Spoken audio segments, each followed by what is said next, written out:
Okay, this is test number 8. We'll do the first question. Option which shows the ascending order of prefixes.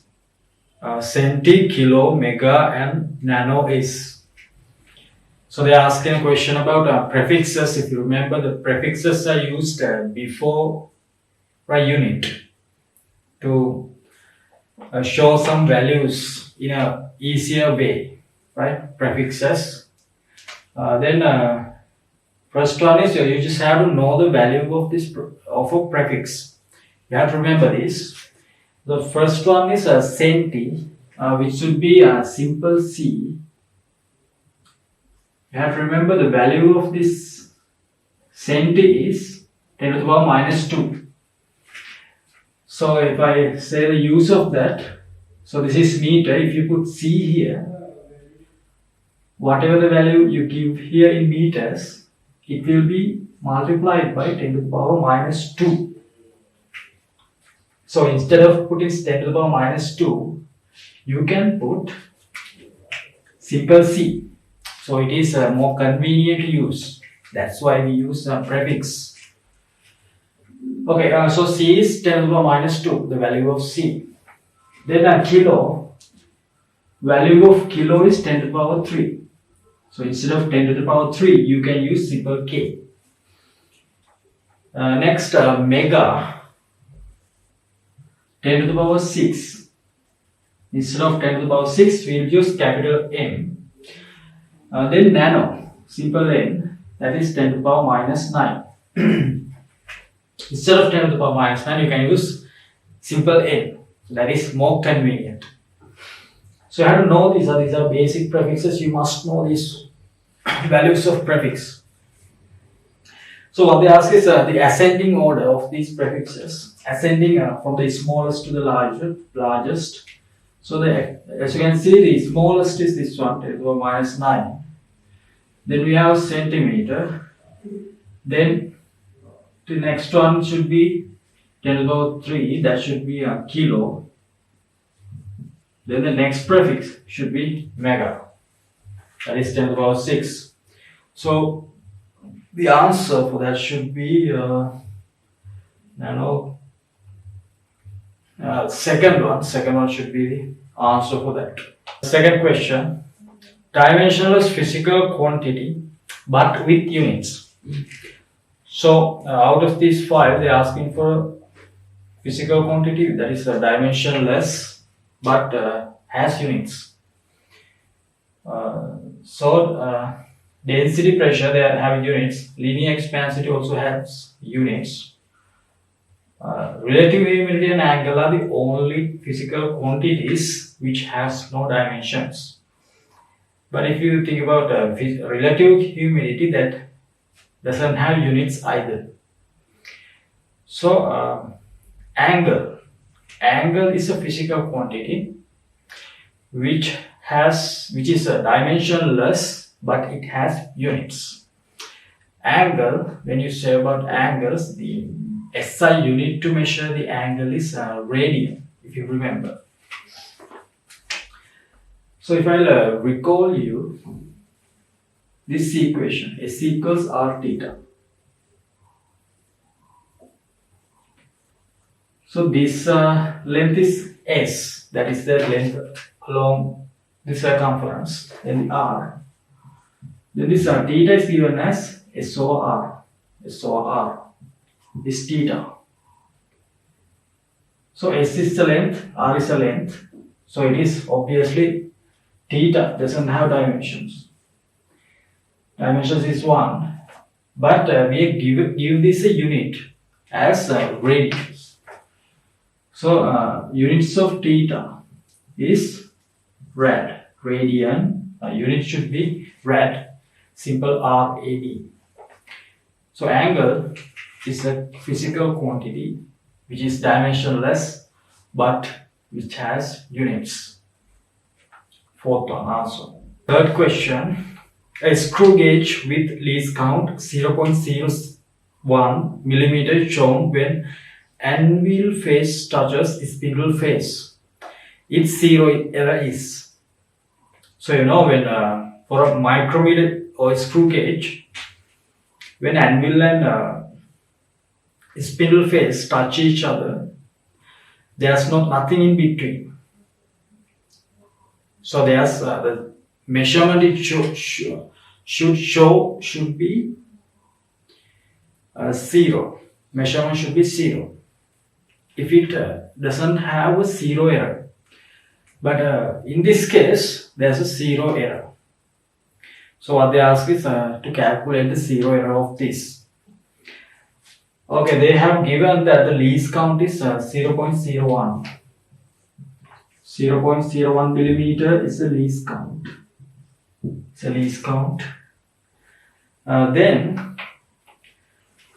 So we have to get whether this is like a positive 0 error or a negative 0 error first. So if you think about this line, this is important. This is the midline of the linear scale. So the linear scale is here. This is the midline of the linear scale. That midline is below 0 of the circular scale.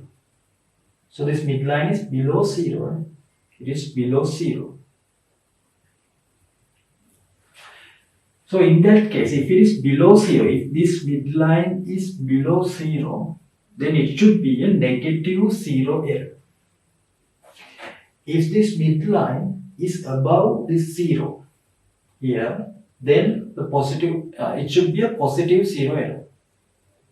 Since it is below 0, we can consider that to be a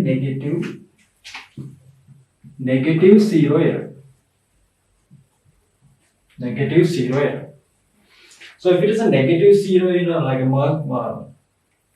micrometer screw gauge, to find the 0 error, this is what you have to do.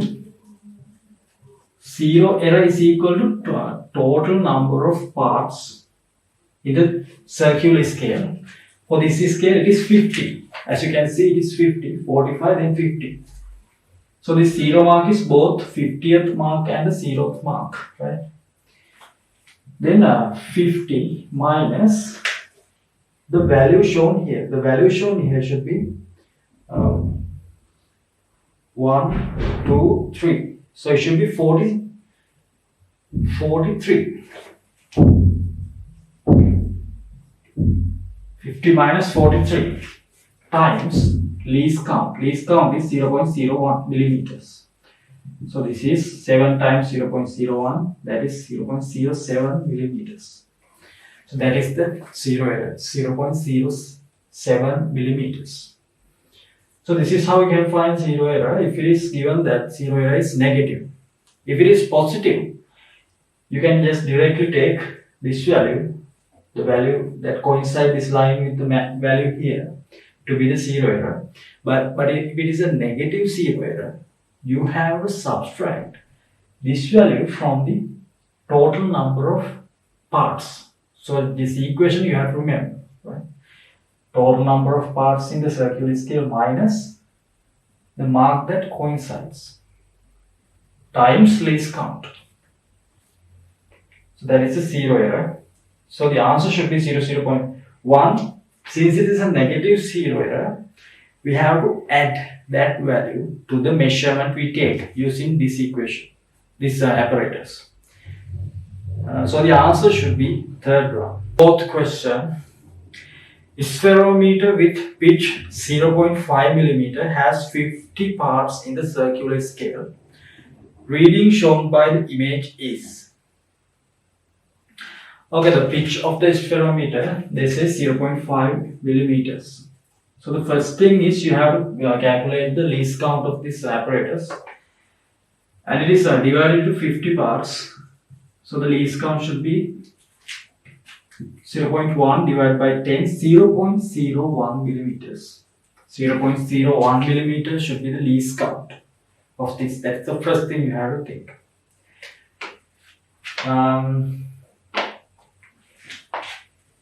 If you get this scale,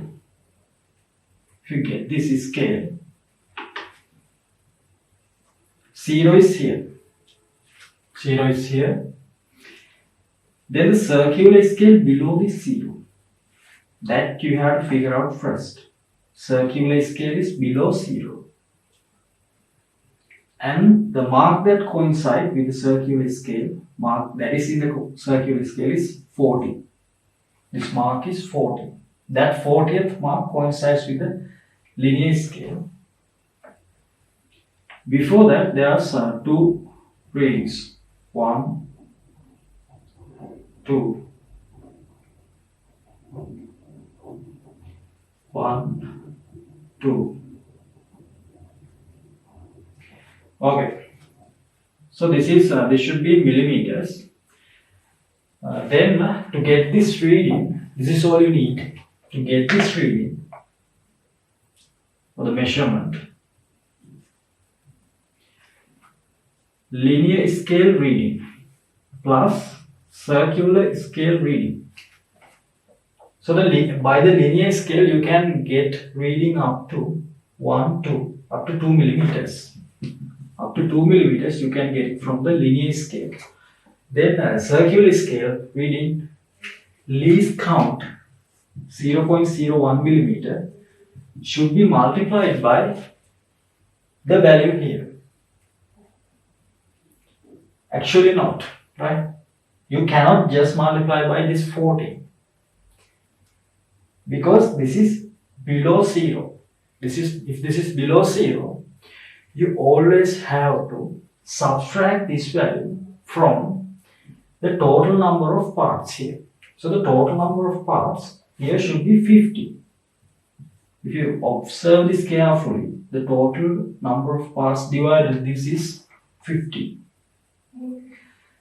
If it is below 0, 0.01 times 50 minus 40. You can just multiply this by 40, then you get the wrong answer. It always should be 50 minus 40. If it is like above 0, if the circular scale is above 0, then you can just multiply least count by 40. But if it is below 0, you have to remember this. If it is below 0, you always have to subtract it from 50 or the total number of parts times the least count. So that one you have to remember, right? Okay, so if you simplify this, 0.01 times 10, 2 plus 0.10 millimeters, then the value is 2.10 millimeter. So the value here should be 2.10 millimeters. That is the fourth answer for the fourth question. Fifth question. 2 readings taken using a traveling microscope when measuring internal diameter of a capillary tube are 7.156 millimeter and 6.892 millimeters. Internal diameter of the tube is in millimeters. That's what they are. So it's a traveling microscope. So if you remember, I'll just describe this a little more. So this is what you see through a traveling microscope. Then these are the images of the cross wires through the microscope when you observe through the microscope. So this is a capillary tube. So capillary tube can be seen like this.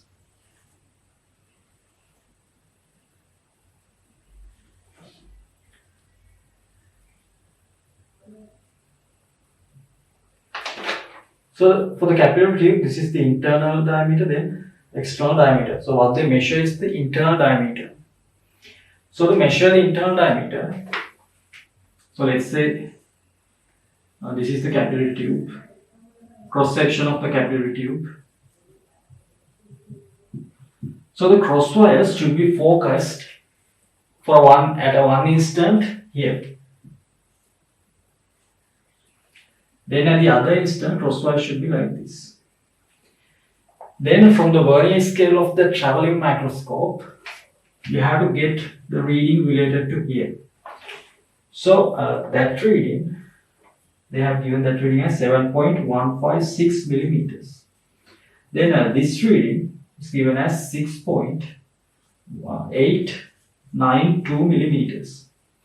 So if you subtract these two, it is obvious that you can get the diameter, internal diameter of the capillary tube. So let's subtract that. 6, 2, 4, 5, 15, 9, 6, 0, 2, 0 millimeters. So the value should be 0.264 millimeters. So that is the internal diameter of a capillary tube. So even though we draw that the internal diameter like this, actually this is the external diameter. Then internal diameter is like this, right? It is very small, 0 points. It is not even a 1 millimeter. It is like 1/4 of a millimeter, right? So you have to know this stuff. Like this is the internal diameter of the capillary tube. Then the external diameter is normally it is large, but internal diameter there is a very small hole through the capillary tube. It is just the width of a hair, right? Yeah. So that is a very small value. Here what you have to do is just subtract those two values, then you can get the reading. So the answer for that should be third one for the fifth question. Question 6. A stone is released from top of a tower. It moves 25 meters within its last second of motion. Height of the tower is. So we have a tower here. This question we solved many of these questions earlier. Let's say the height of the tower is capital H. Gravitational acceleration downwards 10 meters per square second. So at the last second, let's say for this motion it takes a time simple t. Time taken is simple t. Last second means the time between t minus 1 and t. So let's say when t minus t seconds, the stone is here. It falls down like this. Then they say this height. This is the distance that it moves within 1 second. That is given as 25 meters. This is the last second. At the last second, it moves a 25 meter distance. This distance is 25 meters. So what they ask is the height of this tower. So this is the top of the tower. What they ask is the height of the tower. Okay.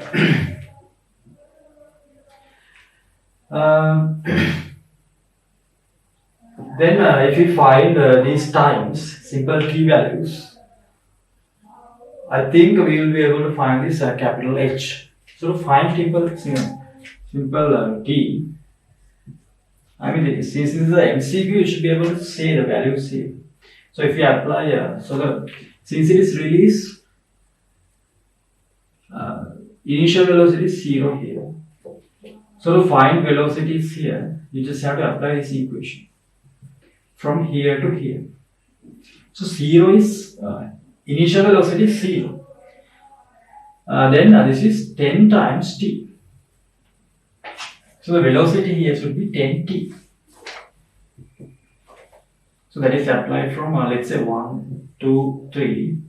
When you apply the equation from 1 to 3, this is what you get. Then let's apply the equation from 1 to 2. Initial velocity 0, acceleration 10, time is t minus 1. 10 t minus 1 is the velocity here. Velocity here, that is 10 t minus 1. Velocity here, 10 t. Okay, since we know the velocities here, then from 2 to 3 I can apply this equation. This is easier. So velocity here is 10 t minus 1 plus velocity here, that is 10 t divided by 2 times time. Time, not the time from here to here, but time from 2 to 3. From 2 to 3, time is just a 1 second, right? So this simple t should be a 1. Distance traveled is 25. So we have 25 equals 20t minus 10. I can put this t, cross multiply this 2 to here, like this. Then 50 equals 20 minus 10. Then minus 10 goes to the other side. This becomes 60. 60 equals 20t. 20 and then 3 cancels off. Then this t is equal to 3 seconds.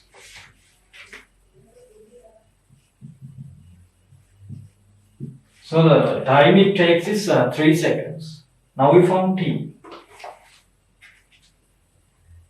Okay, if we know the t, then we can find this height of the tower.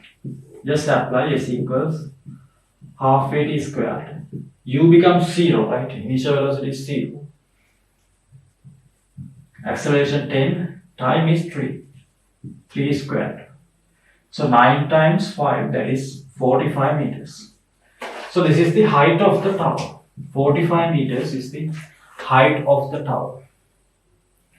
Answer there should be first one for the 6th question. 7th question.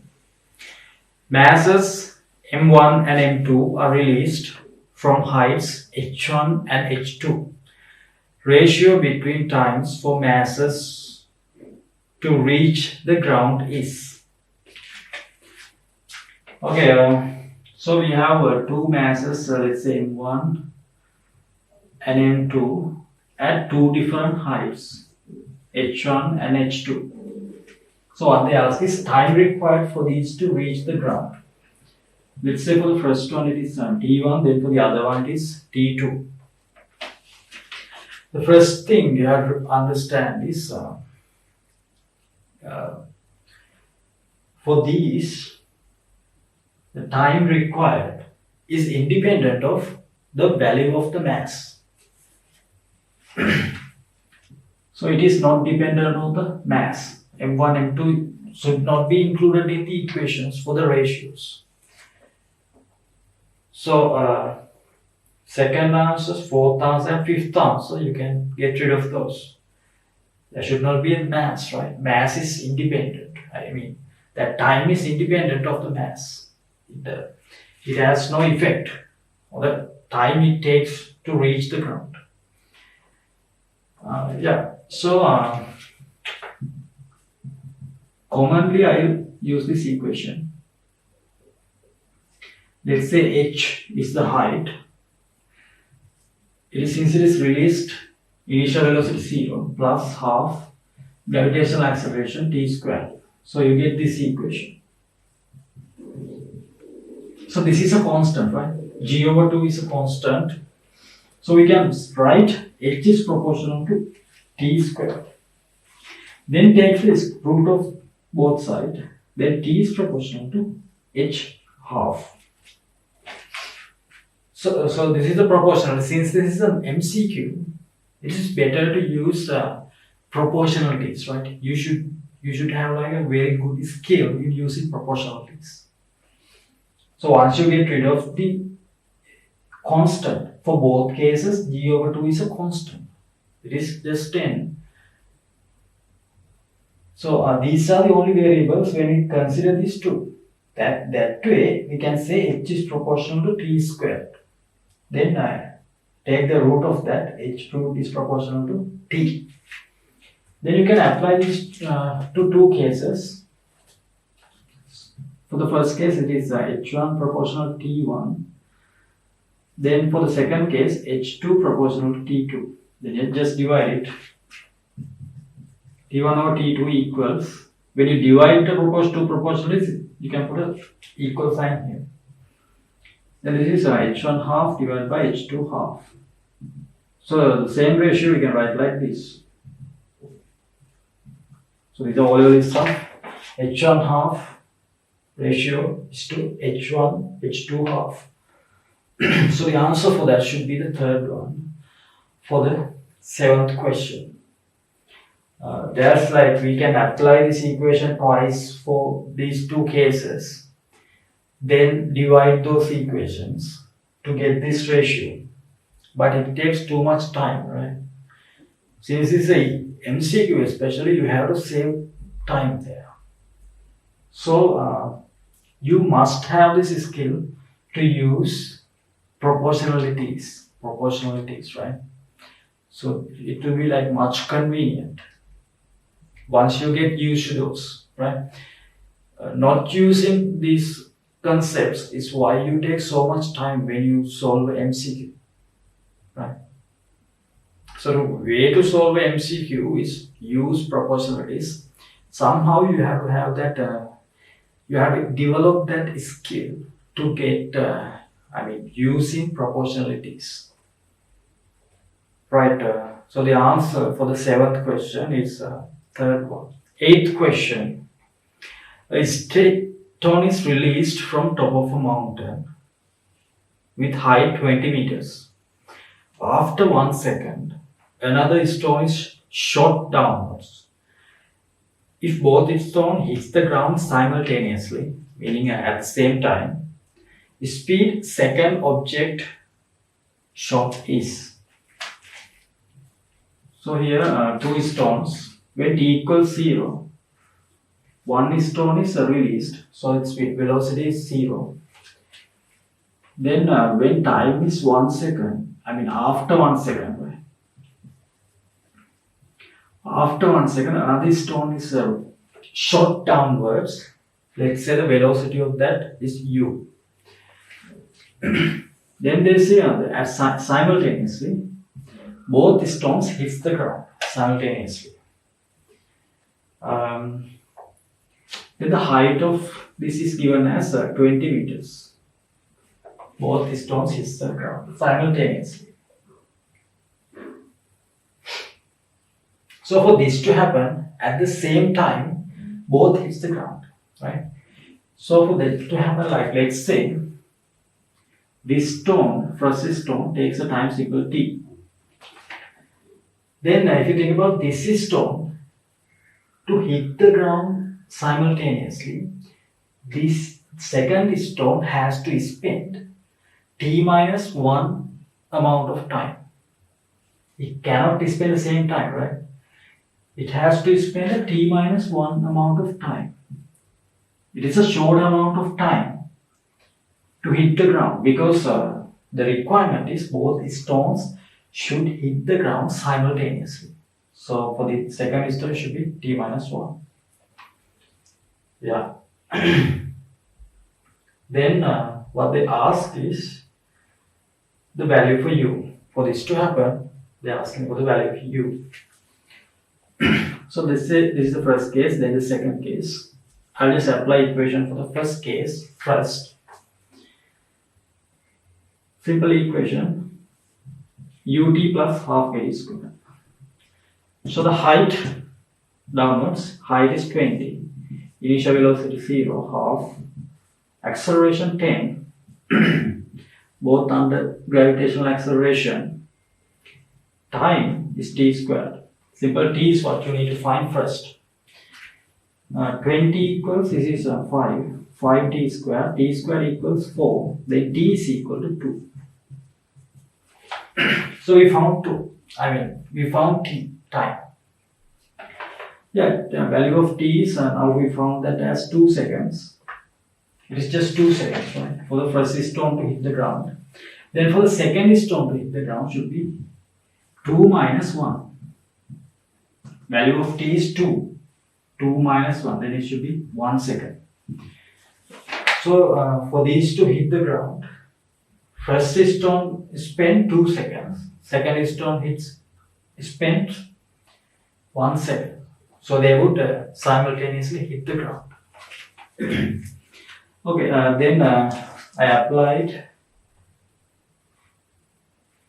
this equation to find for the first case. So in order to find u, you would have to apply equations for the second case, that is this case. I'm applying the same equation downwards. So the distance is still 20. Initial velocity is u. Time spent here is t minus 1, right? T we found 2 minus 1. I just said 2 minus 1 plus half. Acceleration 10. 2 minus 1 is square. Time is 2 minus 1 is square. So 1 second, right? For the second case, time is 1 second, not 2 seconds. 20 equals u plus 2 minus 1, 1. 5, 2 minus 1 square, 5. Then you have, take this to the other side, this becomes 15. U is equal to 15. So 15 meters per second, that is the initial velocity for the second case. Therefore, the answer should be second one for the 8th question. Here, the graph below shows the variation of force with displacement. Work done by the force capital F is. Okay, so the question is based on work and energy unit. So hopefully you have learned that by now, right? Regarding the work. So the graph we are given is for a force and displacement graph, Fs graph. So if it is a Fs graph, the area of the Fs graph should give us the work done, total work done. Okay, first let's find area here. That is just 10 times 2. It's a positive work. 10 times 4 joule. This is Newton's meter, so joule. Here, this length is 6 minus 2. That is 4. 4 times 10. But it is a negative work because force is, area is negative. So 10 times 4. Then positive area. This length is 2. Height is 10. 10 times 2. Okay, then 10. Sorry, this is 10 times 2, right? 20, 40 joule minus 40 joule. Plus 40 minus 40, so 0. So this is the net work done. That should be the net area of this graph. That is just 0 there. It's a simple question. It is just 0 there. So the answer for the 9th question should be first one. 10th question. Work done when a 50 kilogram of mass is held 2 meters above the ground is. Okay, so there's a 50 kilogram of mass and it is held about 2 meters from the ground like this, right? You have like 2 meters, 2 kilogram. This held like this. So what they ask is the work done. So are we doing any work there? If you just held a mass like this. I mean, you get tired, right? You get tired when you held a mass like this. But if you think about the definition of work, work is force times displacement. Let's say the force required here is since it is a 50 kilogram, I'll say the force required is 500 Newton. But this 500, we apply a 500 Newton force on that. But if it is held, we are not, that force 500 Newton does not have a displacement. So in that case, displacement is 0. So by definition, we are not doing any work. I mean, the applied force by us is not doing any work there. Work done should be 0. If there has to be work done by a force, that force must have a displacement. Just that force existing does not do any work. That to do work, force must have a displacement. If the displacement is 0, work done also becomes 0 there. So the answer for that question, for the 10th question, should be 5th one. 11th question, that also from work and energy. On a particle, a force F acts alone according to F equals kx. K is a constant. Work done when object moves from x0 to x1 is. So there's this particle. Then a force F is applied on the particle. This particle moves from x0 to x1 under this force. Then for this force, they have given a value F equals kx. F equals kx. So as you can see, as the object moves to this side, this x increases, value of x increases, meaning this force also increases. So this is not a constant force, this is a varying force. This is a increasing force. Increasing force applied on the mass there. So if you are given a question like this, it's better to draw a graph. Right? Otherwise, we cannot find that. Under the syllabus, we can use the integration methods, but under the syllabus, they are not included, right? So the best way is to just draw a graph. So I'll say this is fx. Since this is f is y, then this x is x, and this should be m. So this is just a y equals mx graph. So a linear graph which goes to 0. The graph should be like this. So what they ask is the work done. So the work done should be equal to the area of the graph. So the value here is x. The value here should be, if this is x, the graph is f equals kx, right? So value, if you substitute x1 here, you get the value at the y value, y coordinate. So the value here should be kx1. Just apply x1 here. So the force should be kx1 at this moment. The force has increased from 0 to kx1 as the distance increases from 0 to x1. Now we have these values. Just find the area of this graph, which is the work done by the force. Okay, so this is a triangle. So half times this height is kx1. This length is x1. So this is half kx1 square. Okay, so this is the work done by that force. That is half kx1 square. So this is similar to the work done by a spring, right? So this is how you prove that theory, work done by a spring theory, that is a potential energy stored in a string. So the answer should be third one for the 11th question. 12th question. Image shows a vertical cross-section of a smooth path. A mass of 2 kg starts sliding from point A. Kinetic energy of mass at C is. Okay, so we have this path, right? Then an object with mass 2 kg. 2 kg is released from this place. 2 kg. Release means it does not have initial velocity. The initial velocity is 0 for that one. So it does not have kinetic energy.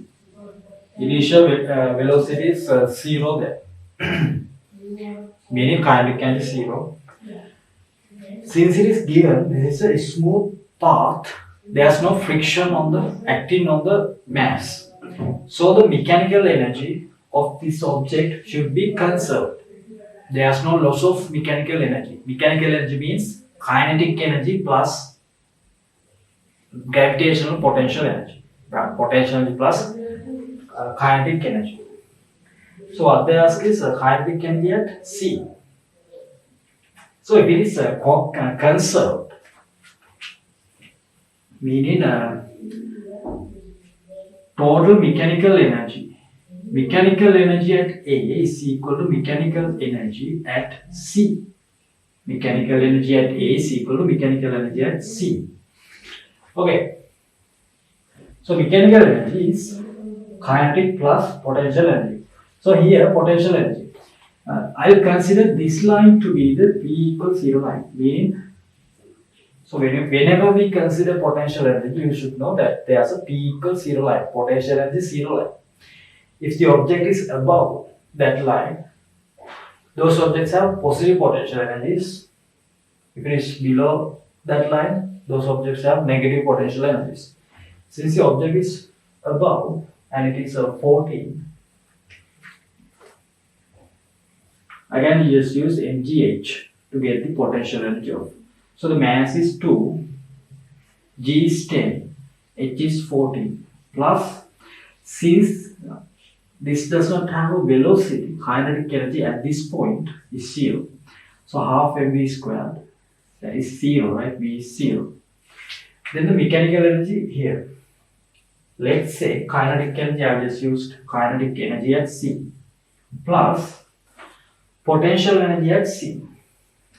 So here potential should be M is mgh, M is 2, G is 10, H is 7, right? Now it is 7 above P equals 0 line. So just simplify this, 28,280 equals KEC plus this is 140. So KEC is equal to 140 joule. So this is the kinetic energy at C. This is the kinetic energy at C. So there are shortcut methods to do this as well, right? Once you get skilled at those, it doesn't take this much time to solve a question like this. Like a shortcut method, you can think this is like the difference of potential energy here. These heights are different, right? So you can find the difference of potential energy. That difference or the reduction of potential energy, that potential energy must be converted into kinetic energy. There's no other way, right? So you just have to find the difference of potential energies. That is what we did actually by doing this equation. But according to theories, we can follow this. This is a simple method, right? So here the mechanical energy conservation method is what we used. So the answer for that question should be 140 joule. That is the first answer. 13th question. A trolley weighing capital M moving at speed V to right. So we have this trolley. The mass of trolley is capital M. Then there's a man inside the trolley has mass simple m. And this whole thing is moving to right side at velocity v. Velocity v. Then the man runs to the left side at u. Initially the man is at rest relative to the trolley. But then inside the trolley man runs to the opposite side.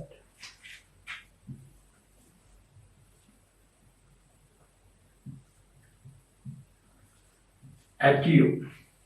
Let's say because this man moves to this side, trolley also changes its velocity to v dash. So what they ask is the change of velocity of the trolley.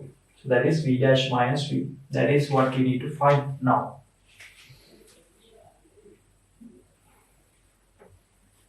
So though even not mentioned here, this trolley should be on a smooth plane. This trolley should be on a smooth plane. There's no external force acting on this horizontally on this system. So there's no external force. In that case, we can use momentum conservation law. Momentum conservation. Okay.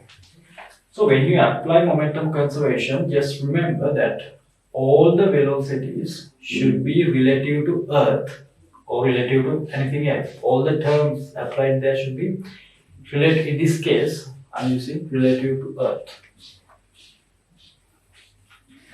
This V is obviously relative to Earth, right?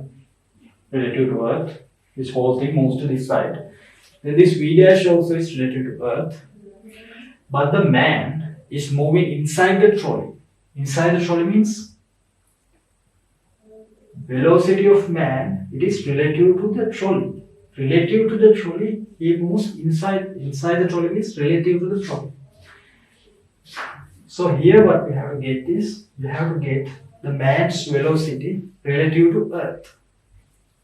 So the relative to Earth, if the trolley moves to this side, then the man moves to this side. Relative to Earth, for the man, velocity should be v dash minus u.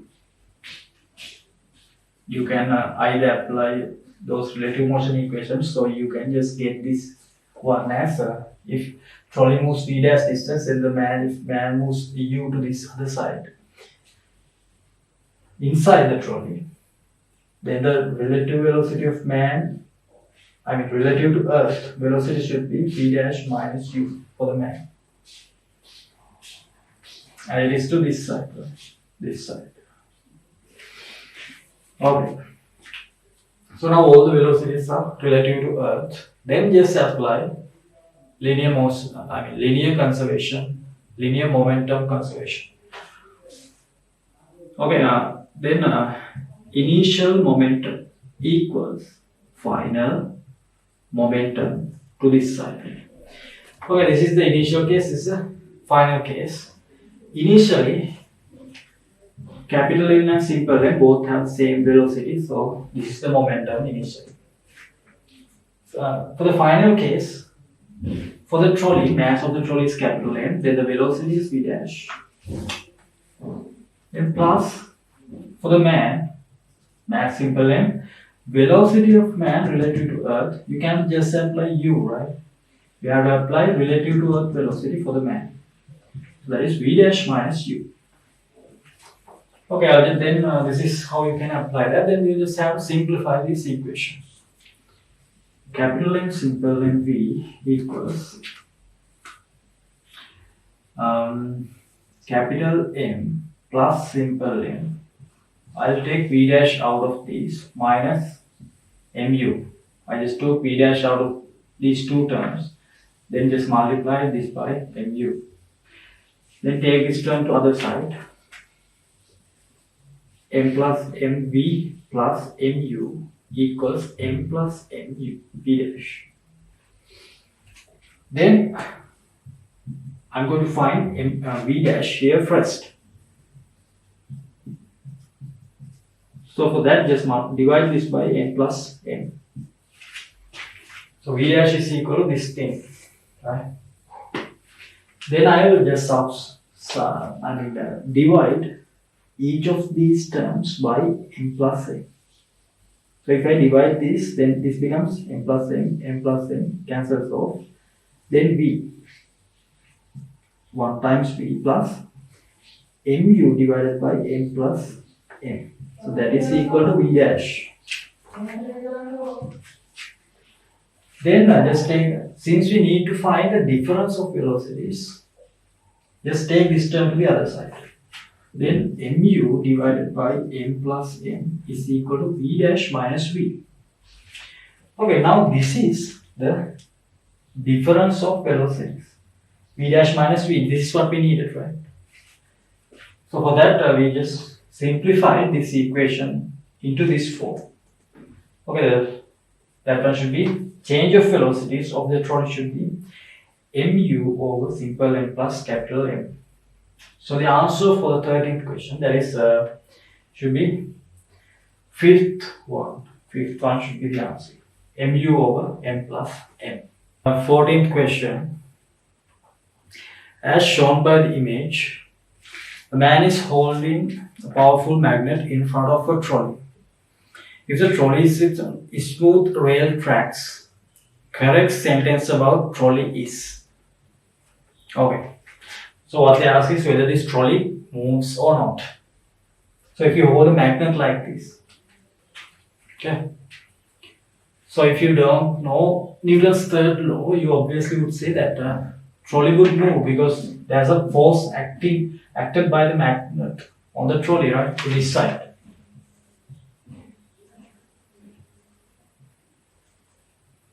That is capital F. This capital F applied by magnet on trolley.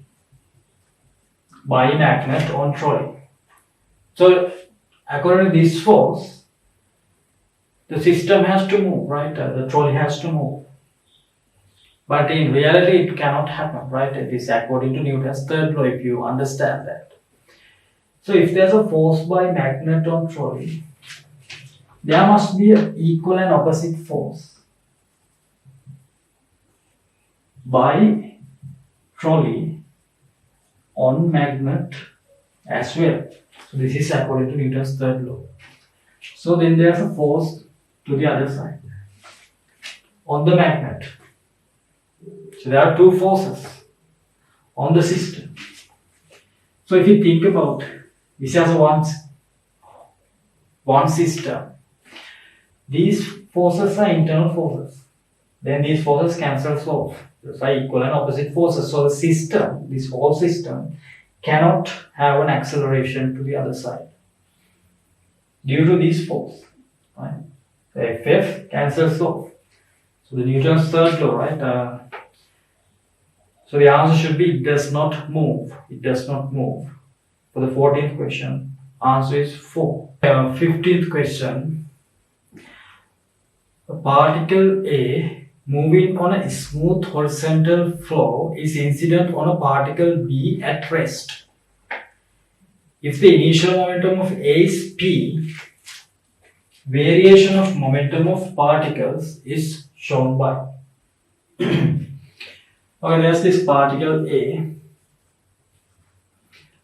and it has a momentum P. Then there's particle B. It is at rest. Then this particle A collides with particle B.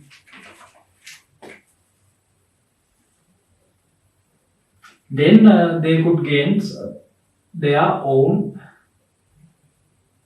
momentums or velocities depending on their masses and the velocity values. Let's say P1, P2, like that. Initially the momentum of B is B is 0, but A had a momentum. After collision, both have a momentum, right?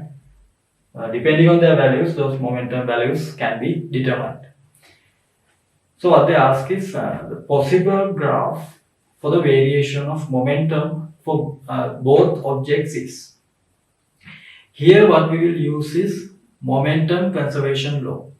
According to momentum conservation law, the momentum before is equal to momentum after for the whole system.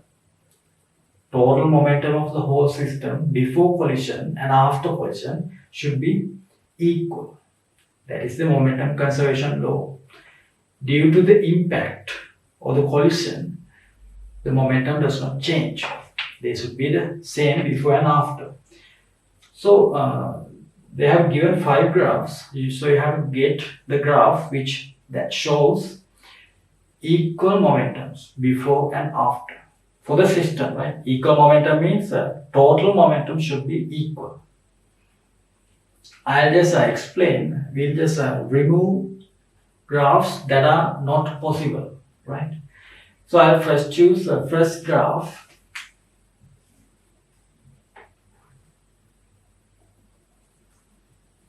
Okay, this is for the variation A. Then initially, before collision, the momentum of B, this is B, is 0. It is correct. Then at this moment, let's say these objects collide. And when it collides, B starts to gain momentum or it gains velocity. Then it moves like this, then like this, then momentum for A A decreases, for B it increases. So this looks correct, right? Like once they collide, these momentums are exchanged, right? So momentum of A decreased, for B increases. So this looks correct, but according to conservation law, this graph is not, is not valid for, that law is not obeyed by this graph. Okay, let's say the momentum here, zero momentum for B, this is the momentum of A here, that is equal to P. So this is the initial momentum. Then let's add these values. Momentum of A is 0 now, momentum of B is less than P now. So if we add these two, those two, addition of these is not equal to this one. So the momentum conservation is violated there. So this cannot be, the first graph cannot be a correct graph. These net sum of these should be equal to sum of these. It does not applicable there, right? Okay, then for the second graph,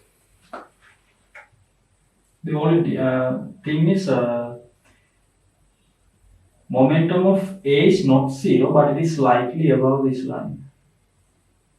Still, if you add these values, this value and this value, it is not matched with this value. It is not equal to this value.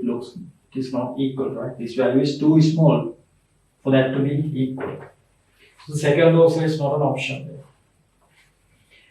Then for the third graph, the momentum of A after collision has gone below, meaning it has become negative, or velocity of A becomes to the opposite side due to collision. So this is for A.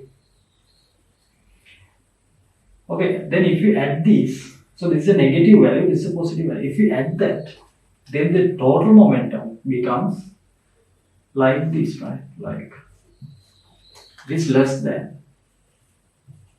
So this is the total momentum. This is negative value, this is subtracted from this one. Then it further decreases. So that also can't happen, right? It does not match. Then I'll think about fifth one, right? I'll think about the fifth graph. Variation causes, like for the fifth graph, momentum of B is right here. Momentum of A goes like this. So if you add these two, this is a negative value, this is a positive value. Add these two, net momentum should be less than this value, net momentum. But net momentum should be this. So we can reject fifth graph as well. Okay, so the only graph that we left with is fourth graph, right? So I'll explain the fourth graph as well. For the fourth graph, momentum of B has here, momentum of A is here, it is a negative momentum.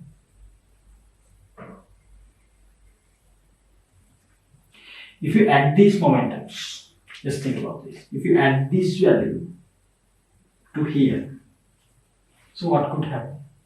This is a negative value, this is a positive value. Then the total momentum now could be matched with this. This is a total momentum, right? So total momentum here is P, here also is P. It could be P. So that is the only possible graph there, fourth one. So now the linear conservation law is obeyed by this one.